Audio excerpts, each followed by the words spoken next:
بسم اللہ الرحمن الرحیم اللہم صلی علی سیدنا و مولانا محمد النبی الامی وعلی آلہ وصحبہ وبارک وسلم۔ حضرت ابو ہریرہ رضی اللہ تعالی عنہ سے روایت ہے، یہ نسائی شریف میں حدیث نمبر 2106 ہے، 2106۔ حضور اکرم صلی اللہ علیہ وسلم نے رمضان کی اہمیت، رمضان کی عظمت اور رمضان میں اللہ کی رحمت کس طرح کی ہوتی ہے اس کے متعلق فرمایا،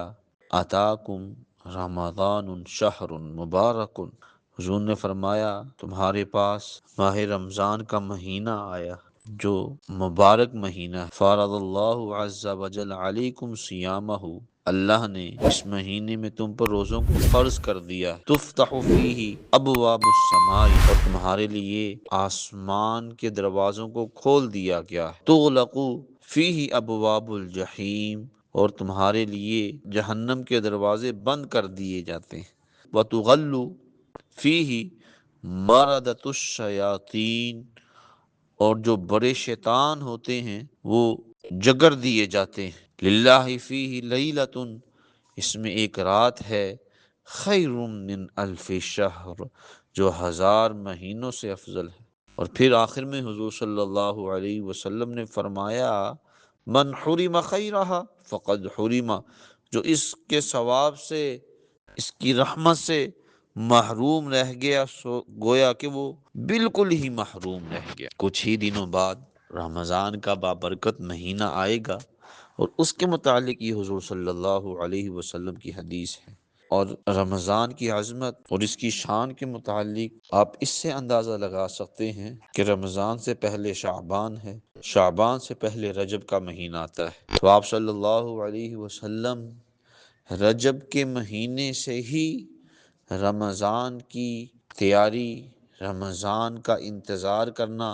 اور رمضان کے لیے تیاری کرنا شروع فرما دیتے۔ چنانچہ آپ صلی اللہ علیہ وسلم کی یہ حدیث، حضور صلی اللہ علیہ وسلم نے فرمایا کہ اللہم بارک لنا فی رجب و شعبان وبلغنا رمضان، کہ یا اللہ رجب اور شعبان کے مہینے میں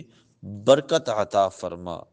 وبلغنا رمضان، اور ہمیں رمضان کا مہینہ عطا فرما۔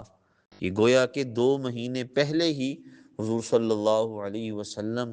رمضان کی تیاری کرنا، رمضان کے لیے انتظار کرنا اور یہ دعا کرنا کہ یا اللہ مجھے اتنی مہلت دے کہ میں رمضان تک پہنچ سکوں، رمضان میں تجھے یاد کر سکوں، اور رمضان میں اللہ تبارک و تعالی کی عبادت کر سکوں۔ اس سے پتہ چلتا ہے کہ رمضان کس قدر عظمت والا ہے، شان والا ہے، کہ اللہ تبارک و تعالی نے ایک تو پورا مہینہ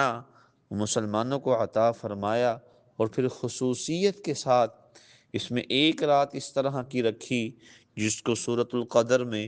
اس طرح بیان کیا گیا کہ لیلۃ القدر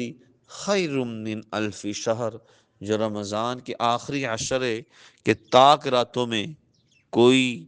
5 طاق راتوں میں کوئی ایک رات ہو سکتی ہے، کہ وہ ایسی عظمت والی رات، شان والی رات ہے کہ جو فرشتے ہیں زمین پر آتے ہیں، اور وہ جو رات ہے وہ 1000 مہینوں سے بہتر ہے۔ تو اللہ تبارک و تعالی آگے جو رمضان آ رہا ہے اس میں نیک اعمال کرنے کی، اور اللہ تبارک و تعالی جو ہماری دنیاوی مصروفات ہیں اس کو رمضان سے پہلے ہی کرنے کی اور ختم کرنے کی توفیق عطا فرمائے۔ السلام علیکم۔